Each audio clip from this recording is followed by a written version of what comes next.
Saya Iko Uwais, saya kesini pergi ke Malaysia karena bisa dibilang ini negara saudara saya dan satu rumpun sama Indonesia. Kenapa saya memberanikan diri, membuka diri saya ke Malaysia? Karena dari sisi culture, budaya, memang kita sama semua. Ada satu film yang saya bisa dibilang debut saya sebagai director. Ini film action dan saya banyak dengar di Malaysia lagi maraknya, lagi besarnya perfilman action dan lebih baiknya untuk ikatan tali persaudaraan, tali silaturahmi Indonesia-Malaysia untuk membuka industri perfilman itu lebih baik. Saya makanya untuk memberanikan diri, membuka diri, saya menyeberang ke negara tetangga saya, satu rumpun di Malaysia. Saya bergelut di dunia film di tahun 2007 pertama-tama.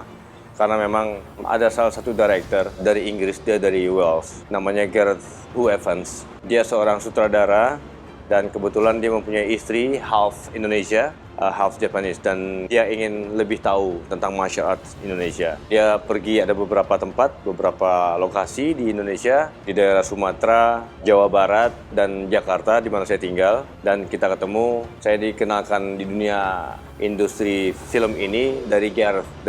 Awalnya saya bukan seorang di dunia film, tapi memang di dunia seni. Saya sebagai atlet pencaksilat dan memang saya atlet juga sepak bola. Ada dua profesi yang saya jalani. Cuma memang sepak bola akhirnya cuma hobi. Waktu itu pada zamannya kompetisi yang sangat kuat, saya beralih langsung ke pencaksilat. Nah, disitulah perjalanan hidup saya untuk ke dunia atlet, di mana saya libur, saya latihan untuk ada beberapa eksibisi pertukaran budaya di beberapa negara. Saya diundang dan dari situlah seorang sutradara Gareth Evans datang untuk berkenalan. Oh, itu pun sebetulnya saya tidak menyadari siapa yang ataupun kapan yang memanggil saya sebagai icon untuk action star. Memang karena hobi saya dia pencaksilat. Pertama film saya pun film action, Merantau Warrior. Film kedua akhirnya tetap dengan industri yang sama, produksi yang sama, Perantau Films, Merantau, Dari 1 dan Dari 2. Dari situlah ada beberapa pekerjaan dan karena melihat background saya sebagai action star, beberapa produksi di Hollywood pun akhirnya memanggil saya karena untuk buat adegan laga seperti itu. Jadi sampai sekarang pun mungkin apapun proyeknya, kalau tidak beradrenalin, kurang menantang buat saya. Ya, kebetulan pas pada saat saya berlatih pencaksilat, memang bisa bilang silat-silat kampung ya, belum profesional. Jadi ke rumah saja, jadi saya mengikuti, yang penting saya mau ada experience yang beda. Memang kebetulan saya punya kakek, orang tua dari ibu saya, dari mama saya, guru besar pencaksilat. Kebetulan dia punya murid tunggal yang bisa dipercaya sama kakek saya. Historinya ada, saya mempunyai basic untuk martial art gitu dari kakek saya. Dan saya belajar sama paman saya. Paman saya itu, my uncle, praktis sama kakek saya. Uncle saya, it's not one blood from my grandpa. Tapi sudah diangkat sama anak, jadi itu. Namanya Haji Ahmad Munawar. Kalau kakek saya namanya Haji Abdur Rahim. Jadi saya belajar sama Haji Ahmad Munawar. Dia juga udah pass away already dan karena dialah saya pindah dari sepak bola ke pencaksilat. Waktu berbarengan dengan saya latihan sepak bola dengan profesional saya. Saya nggak latihan silat, udah 2 bulan, saya dipanggil ke rumahnya, paman saya marahin saya. Karena dia bilang, murid dia semuanya ada beberapa yang sudah berprestasi. Tapi keturunannya belum ada, karena dia bilang pesan dari kakek saya, minimal satu keturunan saya yang bisa mewarisi ya pencaksilat ini. Mungkin dia percaya sama saya, dia bilang, Iko, main bola nggak akan bisa kebawa kamu kemana-mana. Tapi main pencaksilat pasti akan bisa bawa kamu kemana-mana. Dia bilang seperti itu. Saya nggak ada ekspektasi apa-apa. Cuman karena orang tua, ini tajam ya mulutnya orang tua ya. Saya harus nurut, saya harus paham. Oke. Bukan karena keterpaksaan. Tapi memang waktu pencaksilat itu kebutuhan buat saya. Mungkin di tahun 90-an bullying itu sangat common. Tapi bagaimana caranya untuk bisa mendapatkan posisi orang nggak bisa ngebully kita gitu. Jadi kita harus bisa membela diri dengan independen.